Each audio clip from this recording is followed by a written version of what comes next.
Hey team, this is Grant David Collins, and welcome to Basement Philanthropy, a place for people who do not want to wait until they're rich or retired to create meaning, impact, and connection with their money, regardless of the amount.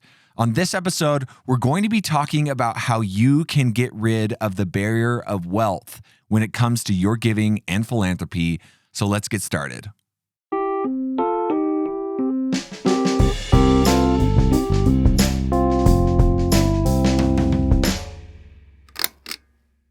Okay, to start off this episode of the podcast, I want to walk us all through a quick thought exercise.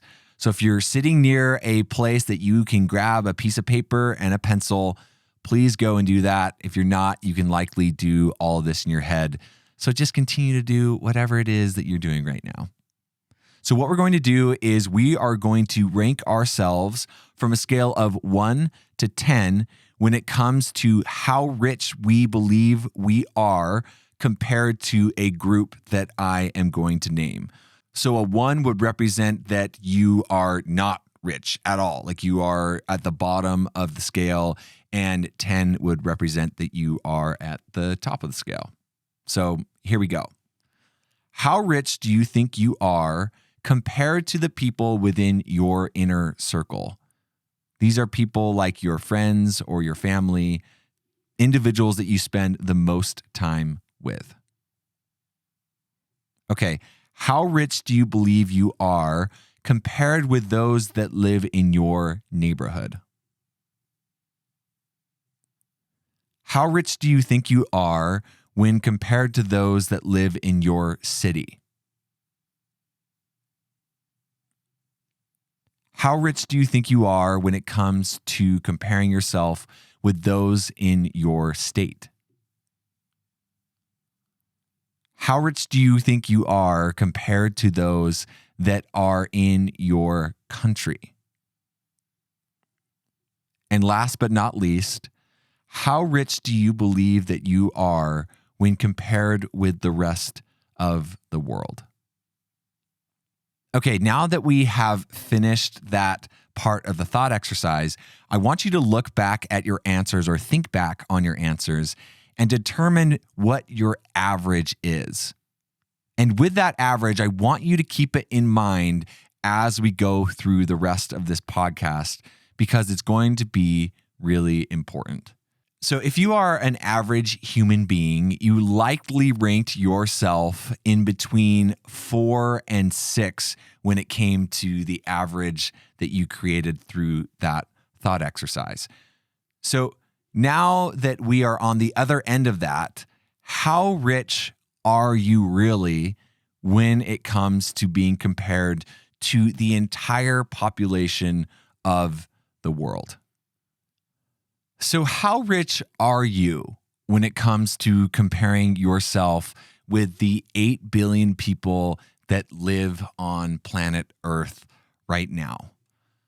Well, in 2015, the Pew Research Group published a research analysis of this exact comparison. How does the average American compare to the average person that is alive in the world today? And they discovered some really interesting things that I want to relay to you. So first, to set this up, I'll give you a little bit of context around what this study took into account. So the research analysis included 111 countries, which accounts for about 88% of the global population. Researchers divided people into 5 income groups: people who are poor, living on less than $2 a day; low income, from $2 to $10 a day; middle income, from $10 to $20 a day; upper middle income, from $20 to $50 a day; and high income, which is a person who lives off of more than $50 a day. The global middle income range translates to an annual income of about $14,600, which is $7.30 an hour, to $29,200 a year, which translates into about $14.60 an hour. And that is for an average family of 4. So what did the researchers find out when they compared this data across the entire world with the average American? The US stands head and shoulders above the rest of the world. More than half, 56% of Americans were high income by the global standard. Another 32% were upper middle income. In other words, almost 9 in every 10 Americans had a standard of living that was above the global middle income standard. When you compare that to the rest of the world, where 13% of people globally would be considered middle income, and most people in the world were either low income, 56% of people, poor, 15% of people, and relatively few were upper middle income, 9%, and even less in high income, which is 7%. Now, let me just repeat a line from that one more time so that it sinks in over there. Almost 9 in every 10 Americans had a standard of living that was above the global middle income standard. So 9 out of 10 people, 90% of people that are living in America have above the average income of the entire population. And almost half of that population is in the lowest end of the spectrum when it comes to these statistics that they use to research this particular question. Now, if that statistic does not make you stop in your seat and think a little bit about your life, I don't know what will.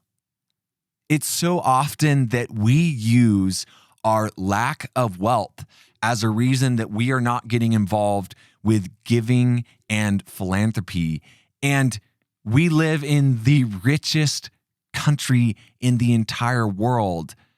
And so there's got to be some disconnect here. Why is it that most of us feel in this thought experiment that we are average, quote unquote, when 9 out of 10 of every one of us are way above that average? And the reason why this happens and the reason why we have this barrier to entry that blows up in front of us when we think about giving and philanthropy is because of two main things. The first thing is something that is called the comparison bias. Now, social comparison bias is the idea that individuals determine their own worth based on how they compare with others. It is usually unconscious, and people are largely unaware that it affects their decision making. So you are in a group of people and you live in a certain neighborhood and you all make about the same amount of money, or maybe you're a little bit more diverse and there's a higher income area and you're in the middle class or the lower class or whatever.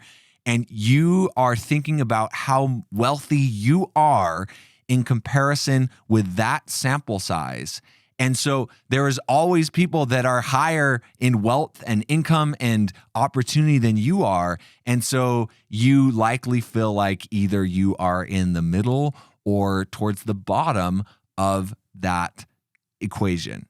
The second thing is something that we've talked about before, and I've done an entire podcast episode on, which is that companies spend billions and billions of dollars on advertising that uses comparison as the mechanism for you to buy certain things. And so social comparison bias and billions of dollars of advertising come together to make this perfect storm where you do not feel like you are enough, you do not feel like you have money to spare, and especially you do not feel like you have the ability to use that money to create good in this world. And that is so unfortunate because, as we just discussed, if there is a country that could give incredible amounts of wealth to the poor and the needy, it is the people that live in the United States of America. And don't get me wrong, we give a ton per capita to the world and to charity, but it is so small compared to the amount of money that we spend on other things in our life. Like America has the highest per capita of charity, but we also have the highest per capita of spending on random stuff that we throw in storage units. Like, it is mind-blowing when you start to think through it, but it makes a lot of sense when you start to view it through the lens of the social comparison bias and the marketing dollars that are being just chucked at us on a day-to-day basis. So we often can't see these things at play, but when you can start to see them, the beautiful thing is that you can start to get ahead of these things. And you can take this fear or this construct that is in place in your life that is, I don't have enough money, to I am one of the richest people in the entire world. And I can find ways to give back right now, even if compared with my direct circle or neighborhood, I feel like I'm not really that wealthy. When I take a step outside of myself and look at the world as a whole, I can see that I have a ton. And so because of that, I'm going to start using some of that to give. Now, I understand that we are talking at a very high level here. Like, it's almost impossible to be able to imagine that somebody is living off of $2 a day. Like, you can't even buy a decent candy bar in the United States for $2 right now, let alone live off of that amount of money. Now, I know that there are some different economics when it comes to purchasing power and different things like that, but let's just use this $2 a day as a baseline for us to do something pretty incredible in the next month together. So something that I want to invite you to get involved with is, for the next month, I want you to put $2 a day aside to create good in your life. And this will amount to a certain amount of money, and we'll just go for 30 days because that's the average amount of days that are in a month. And so if you're doing the math on your end, that's going to be $60 when we are done with this. And I want you to put that amount aside either over the next 30 days or initially just saying, okay, I feel like I'm up for this challenge. I'm going to do good with $60. And I want to do that to give you some perspective around what it would be like to live in the lowest class of people that was found in this research study. And if you can create good with 30 days of that type of income, imagine what kind of good you could create in your life with the money and the wealth and the richness that you have been blessed with. That is when change begins to happen, when we can take these big concepts, bring them down to our level, and start to act around them. And as you do that, what I believe you will discover, because I have discovered it, is that fulfillment, meaning, joy, and impact is found as we start to step outside of ourselves and see where we really fall when it comes to what we have. And as you start to do that, you will not only be able to have that impact on your life, but you'll be able to start creating this impact that transcends yourself. And that's what we're doing here at Basement Philanthropy. That's what we're doing on this podcast, and everything that we as a community are doing. That is what we are building for, is a mass amount of people coming together, seeing themselves as being able to create good in their communities or sphere of influence with what they have, and then watching as the world changes in front of us. Gandhi is quoted as saying, "Be the change you want to see in the world." And that is my invitation for you today on this episode of the Basement Philanthropy Podcast. Well, team, That's it for me. Let's go out into the world and create good with the money in our pockets together. Talk soon.